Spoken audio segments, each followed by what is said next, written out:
Greetings and welcome to a new narration by Dr. Torment. The following story may prove a little sensitive to certain viewers and listeners. Discretion is advised, and consider this your one and only warning. Now, with that out of the way, let us proceed. Our story begins with a 9-year-old boy named Tommy who had been waiting 9 months for his older brother Jacob's return. Jacob, who was 15 years old, was returning from military school, and the young Tommy was never more content to see someone. Mind you, that Jacob wasn't sent to the school for some juvenile penalty. Matter of fact, he was very loving and even more so protective of young Tom. You see, Tom's birthday was just the day before Jacob's return, so imagine his surprise with the newest video game from his favorite franchise coming out. Now Tom wanted to show his friends his new game, and so he invited Jacob to his upcoming sleepover with kids from school, to which Jacob happily obliged. That weekend, Tom directed Jacob to the house of Matthew, his best friend, where they were greeted by Paul, Jessica, and her little sister Lily. After showing his friends the game Jacob had gotten him, Tom put the disc in Matthew's console and they all took turns playing it. In the middle of their session, they got an unexpected knock at the door. A puzzled Tom got up and volunteered to see who it was, wondering who had come so late. When Tom opened the front door, he found the visitor to be Eliza. Now, Eliza was another friend of Tom's. However, whenever he thought of Eliza, he reluctantly thought of some events that happened last school year. At school, Eliza had been, let's say, too unnervingly hyper to be around, so Tom, Jessica, and Lily had ditched her, and she grew to hate them for the rest of the year. Little Lily only went along with it because Jessica had done so, and they had done it for some fairly immature reasons. Tom never said it out loud, but he was rather annoyed with Eliza always calling him Tommy instead of his birth name, something he was very confident about. On the last day of school, they made their apologies, and though she sometimes got annoyed with the three of them, Eliza was once again known as a friend to Tom. Although she did so reluctantly, Eliza comforted Tom whenever he had bad dreams and told her about them.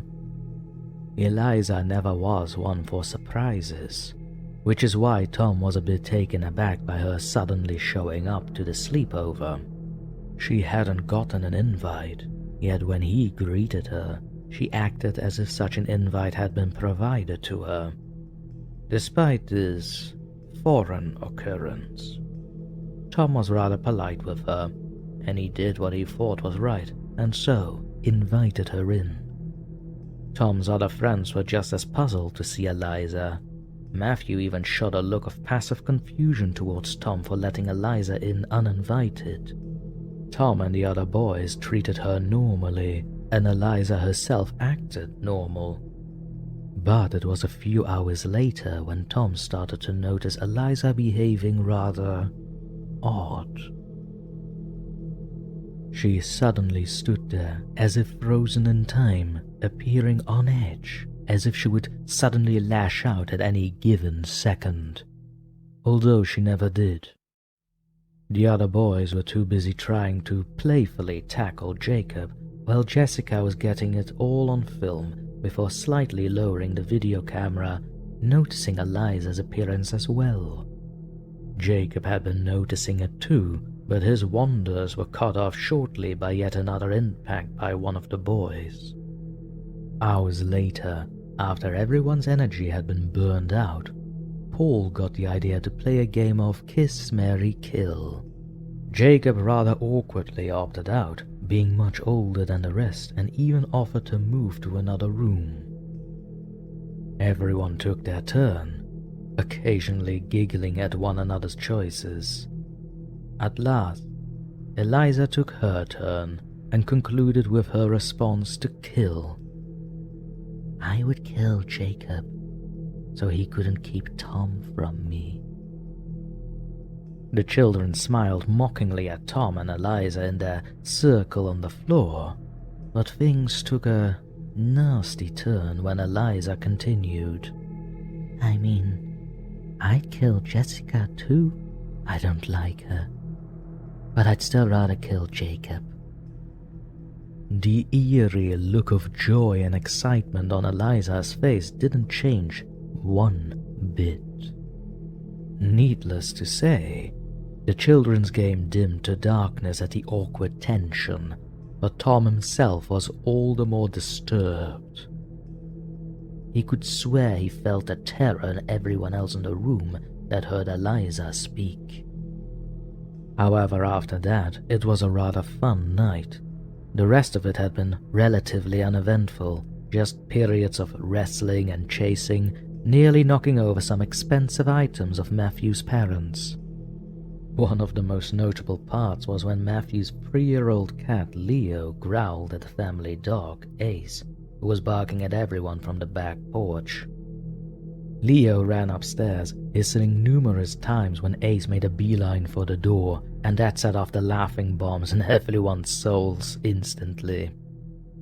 Even though all of them had an equal hindsight fear of Ace, the humor of Leo's hissy dash up the stairs was impossible to ignore. After a few more hours, Jacob called it a night for them all when Lily and Paul accidentally knocked a portrait down, slightly cracking the glass.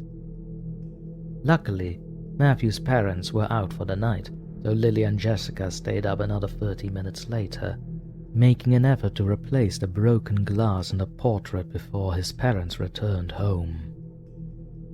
Tom woke up in the middle of the night to get a glass of water. Gazing at the surroundings of the kitchen as he walked in, he couldn't help but ironically marvel at Matthew's mum's collection of kitchen knives, all neatly gathered in a knife block. Tom looked around a bit more, turning to gaze at the dining room before he heard footsteps coming from the kitchen. He turned around and started walking, and suddenly he bumped into Eliza. They both jumped, and Eliza ruthlessly laughed at the look on Tom's face.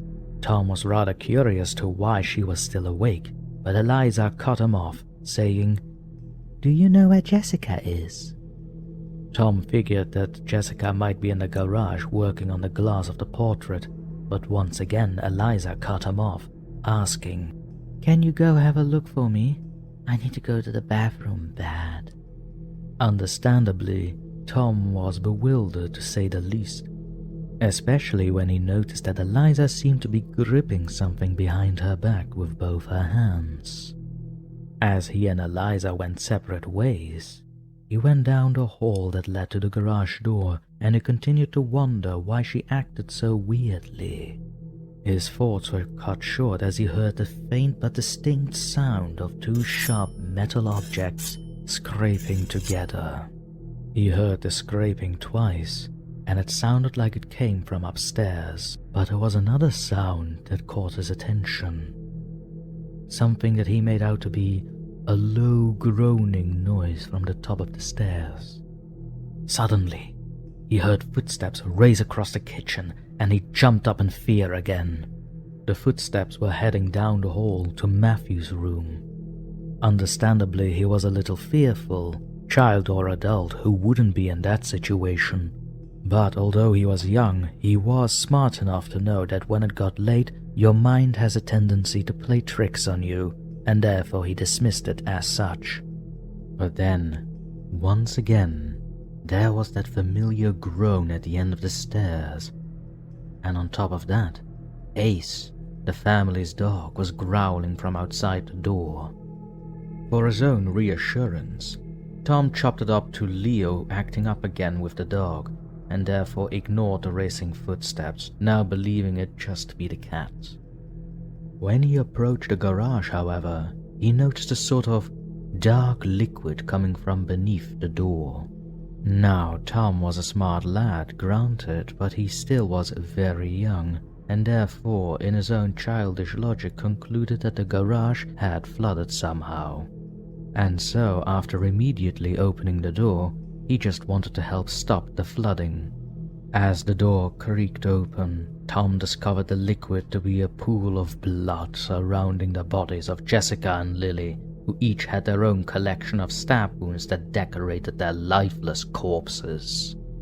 Tom screamed in horror, and merely seconds later, he heard another metallic scrape. This time it came from the room where the boys were sleeping. Before he could even turn his head, the scrape was followed by a distant scream of Jacob coming from the same room. Ace's growling quickly turned into aggressive barking, and the chain he was being tied to was rattled violently from outside the back door. At first, Tom ran for Jacob, but after hearing footsteps coming from out of the room the horrifying sounds came from, he stopped dead in his tracks. He noticed that 2 of the filleting knives were now missing from the knife block in the kitchen. He came back to his senses and now decided that he should make a run for it to the front of the house. His only reason for not using the back door purely and only being the dog, Ace, who by now has grown near rabid in his barking. But as Tom started dashing towards the front door, however, he had a good look outside through the front window. Matthew's parents' car was pulled in the driveway. This indicated that they were home. The car wasn't on by any means, and the footsteps from Matthew's room were getting closer. So with no time to spare, Tom started to run up the stairs to Matthew's parents' bedroom. He tripped on the last step, and his left shoulder was greeted by the wooden floor of the second story. When Tom opened his eyes again after his cringe of pain, he was downright paralyzed by fear. Right before him, another small puddle of blood that surrounded the carcass of Leo the cat, who let out one final groan of pain. Tom's paralysis was now inevitable with the combination of Ace's scratching at the door and fit of mad barking. Nevertheless, Tom pulled himself together. He got up, although weakly, and sat in shock for about a second, tears filling his eyes. He was getting ready to run and finish the path to Matthew's parents' bedroom, but he never took off. From behind Tom, inches from his head, rang a sharp scrape of 2 knives together. Shh, Tommy. It's just a bad dream.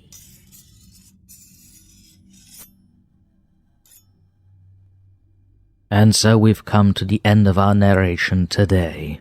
If you enjoyed this particular story, please consider giving it a thumbs up and comment your thoughts down below. Maybe even subscribe, as that will help out the channel immensely. I'll also invite you to check out the links in the description below, which leads to the story and its creator. Lastly, for those who are willing, consider having a look at our Patreon page in the link below and in the video, and consider aiding the channel in its grand goal to remove the ads from our videos so we can provide you with uninterrupted stories. This has been your host, Dr. Torment, bidding you adieu. And remember, don't fall asleep, ever.